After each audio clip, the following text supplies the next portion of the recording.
We always hear that what dictates the story to be compelling often falls on how compelling the story's villain is. Some examples that come to mind are the comic book stories of Batman, the X-Men, and Fantastic Four, who face villains who have antithetical ethics such as the Joker, Magneto, and Doctor Doom. Also, this rings true in anime rivalries such as the cosmetic differences in Fairy Tail's Natsu, the pyrokinetic, and Grey, the cryokinetic. Also in Dragon Ball Z, Goku is established from humble beginnings as a saiyan of low class, and as a rival that has an opposite origin being Prince Vegeta, the prideful royal. The aforementioned rivalries and others of similar nature allow for the composition of interesting conflicts to occur in a given story. The more challenging or herculean a given antagonist is, the more hype is generated once they meet our protagonist, especially if they encompass opposing ideals. This concept is why Naruto has numerous memorable fights. It's because each character is not only fighting for their life, but is also fighting for their philosophies and at times for the future tenets of their world. And reasons such as these is why I believe that the match of Karasuno versus Shiratorizowa is the most important match shown in the anime so far. This match does not only put two monstrous forces against each other, but it also captures the severity of a battle of opposing ideologies and its potential consequences.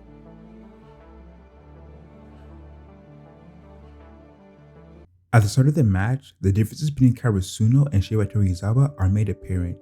Karasuno is shown to be a team full of diversely skilled players who use their interdependence as their strength. In contrary, Shiratorizowa focuses on the individual strength of Ushijima, their super ace. Moreover, while facing Shiratorizowa, Karasuno faces some complex issues that put them in a distressed dilemma. The first being Ushijima's unique gift of being left-handed. This predicament puts Karasuno at a great disadvantage, because the spikers that they dealt with in the past were right-handed. Therefore, not only does Karasuno have to endure Ushijima's powerful strength, they also have to adjust their tactics mid-game to accommodate for their lack of experience against blocking Ushijima's left-handed spikes. In addition, Tendo the guest monster presents Karasuno with more difficulties. With Tendo's aptitude to mind games, fast reaction time, and calm composure, he is able to get under his opponent's skin with ease, which results in them cracking under pressure. Consequently, Kageyama and Tsukishima are compelled to approach this challenge with more intellect than ever before. Therefore, with those two demanding trials and more placed upon Karasuno, Shiratorizowa shapes up to be the most formidable opponent Karasuno has had to face up until this point. With their opposing ideology and shifty tactics, Shiratorizowa forces Karasuno to double down on their own ideals, be quick on their feet, and improvise.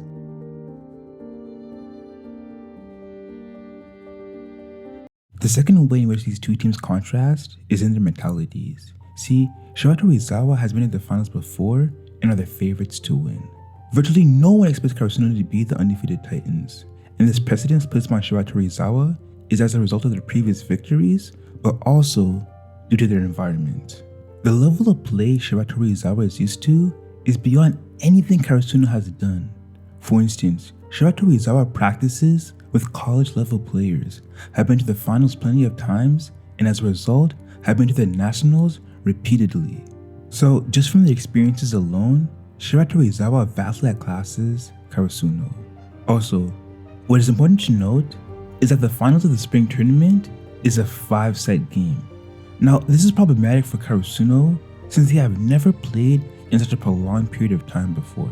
However, Shiratorizowa has endured multiple matches of this caliber. Therefore, not only does Shiratorizowa outclass Karasuno in experience, but also are more conditioned to harsher settings than Karasuno.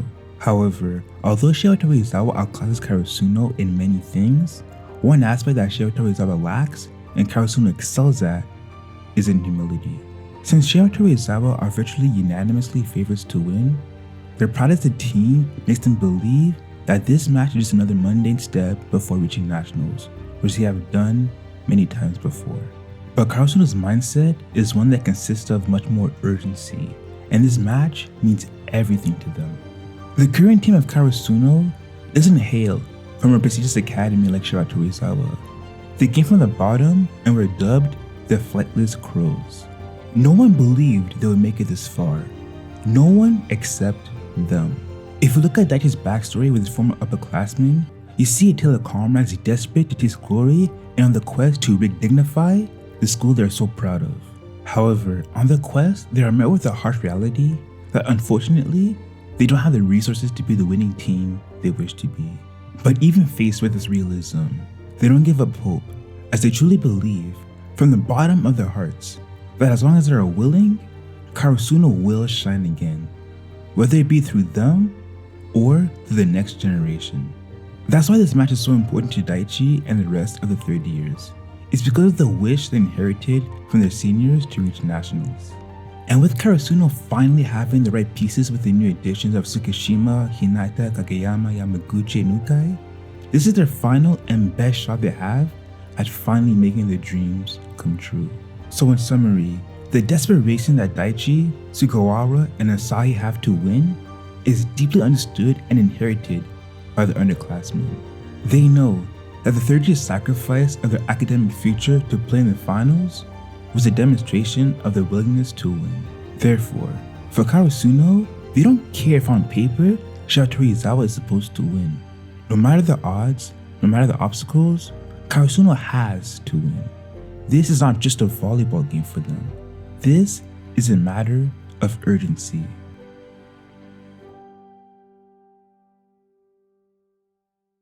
Now, I previously mentioned that what makes a matchup so significant is the ideologies that each opponent has, because once they face each other, their battle is not simply a battle of fists, but of concepts. The battle that occurs doesn't only decide who is the strongest, but most importantly decides whose way of life is the correct one. And this notion is true when looking at the matchup of Karasuno and Shiratorizowa. And just like their mentalities, their respective philosophies stem from their experiences and environment. Take Shiratorizowa for instance. This team adheres to the philosophy of Washijo, which is might makes right. That the only way to achieve absolute victory is through exceptional strength alone. Which is a bizarre philosophy to have, since Washijo has a short stature. In a way, it almost seems like he disparages himself. Nonetheless, Washizo's eccentric method is explained in his backstory. See, when Washijo was in high school, you can see that he was bright-eyed and extremely passionate about volleyball. However, his enthusiasm would be challenged when his coach complimented him on his confidence, but criticized his skills based on his size. This criticism vexed Washijo, and he grew to despise but at the same time admire tall players. Subsequently, Washijo was placed in front of a fork in the road. He was faced with a decision to either prove his coach wrong and become a great volleyball player despite his criticisms, or to cower down from his ambitions and sulk from the sidelines. Well, with the present circumstances, it is surmised he picked the latter. And with Washizo's surrenders, it is obvious to see why he finds Hinata so irritable. It is because Hinata is his antithesis. Hinata, like him, is short in stature, but the difference between the two is that Hinata does not let his lack of height lament his ambition. Despite all his obstacles, Hinata still strives to become a formidable volleyball player akin to the little giant. Therefore, if Karasuno beats Shiratorizowa, not only do they lose, but Washijo is exposed as a coward who tailgates off the strengths of big and strong players. Speaking of big and tall players, Ushijima is presented as the embodiment of everything Shiratorizowa stands for, a phenom of true and absolute strength. Not only is Ushijima physically gifted, he also has disciplined himself to hone his skills to become a terrifying talent. In addition, Ushijima also had the privilege of being born into the wealthy Wakatoshi family, where he would learn volleyball from his father, who was also an exalted volleyball player. With his father's guidance, Ushijima would also learn from his father about an ace he played with, whom everyone on the team depended on. And those stories would serve as the impetus that inspired Ushijima to become an ace of the same caliber. Therefore, with Washizo's experiences and Ushijima's experiences, you have two individuals who have philosophies that are complementary to each other. Even Coach Ukai says that it is a stroke of luck for Washijo to have found an athlete like Ushijima. On the contrary, we have Karasuno's philosophy, which consists of developing individual talents to complement the team as a whole, and to win through the means of technique and teamwork. This philosophy derives from Coach Ukai's father, Ike Ukai, who coached Karasuno in her prominence with the legendary Little Giant. With Ike Ukai and the Little Giant, they're able to prove that physical prowess was not everything. They proved that with the development of proper technique and skills, great feats could be accomplished, and this philosophy of Haikyuu Kai was passed down to his son, Keishin Ukai. Now, the new Karasuno coached by Keishin Ukai does not have any outstanding physical players except for maybe Asahi, but even he, strength-wise, is lesser than Ushijima and some of the other players at Shiratorizowa. Hence, Karasuno's strategy to overcome Shiratorizowa is strictly based upon strategy and technique. For instance, Hinata may be short, but he uses his speed and jumping abilities to jump higher and execute tempo jumps. Also, his recklessness derived from his heart is an advantage as he is able to perform exceptional plays that are unorthodox. Similarly, Kageyama, who's not immensely strong, relies instead on his gifted IQ, which gives him an innate understanding of the sport. And by having this intuitive competency of volleyball, he is able to become an exceptional setter who accommodates to his teammates' strengths, thus bringing out their best. Also, Tsukishima uses his intelligence to lead his teammates to situations that are advantageous, whether it be through his formulation of strategies to nullify Ushijima's blocks or strategies to outwit Tendo and his mind games. Tsukishima is quick on his feet and always comes up with a plan to aid Karasuno against Shiratorizowa. But Karasuno's individual talent doesn't stop there. Whether it be Yamaguchi's floater and stoic composure under pressure, Nishinoya's determination, Asai's reliability as an ace, or Daichi's leadership, everyone in Karasuno has special talents that when combined, make them formidable.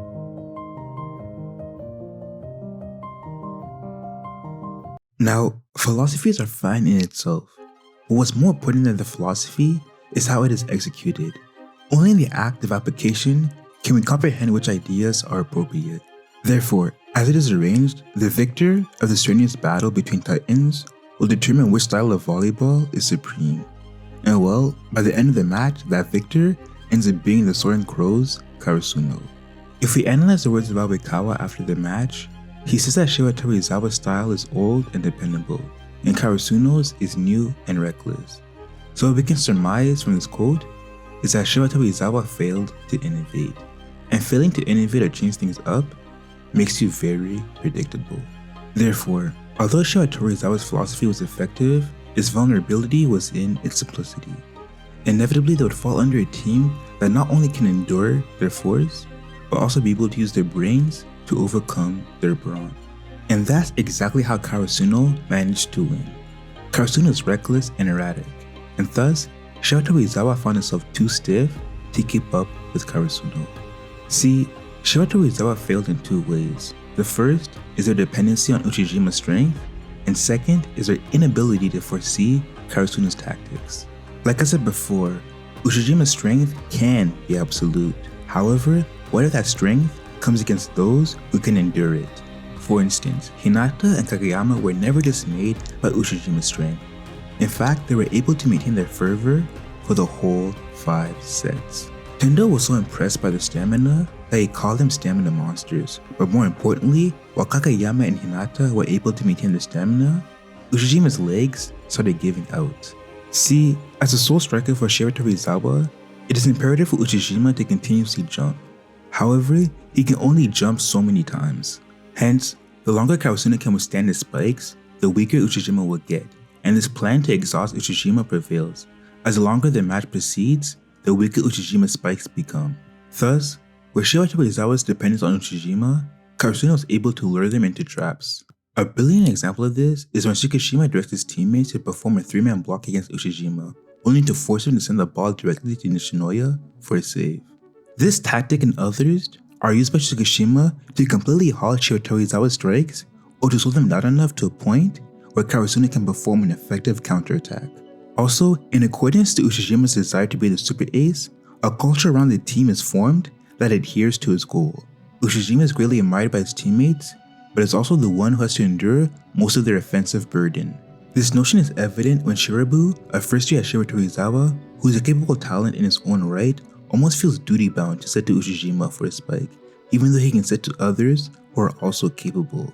Now, this tendency of Shirabu is very apparent when the ball is sent his direction, and before he can make a decision, he feels Ushijima's strong presence calling for the ball. And like I said it before, Shirabu feels obligated to send the ball to Ushijima as a result of Shiratorizowa's dependency on Ushijima. Unfortunately for Shiratorizowa, this tendency is anticipated by Karasuno, and with the tactics formulated by Tsukishima, Karasuno is able to competently stop Ushijima's strikes. And after realizing that they fell for Karasuno's trap, Ushijima and even Washijo are shocked that Karasuno thought so far ahead. Therefore, these instances showcase how Shiratorizowa's predictability ended up being used against them. Following, another reason as to why Shiratorizowa lost to Karasuno was Karasuno's unpredictability.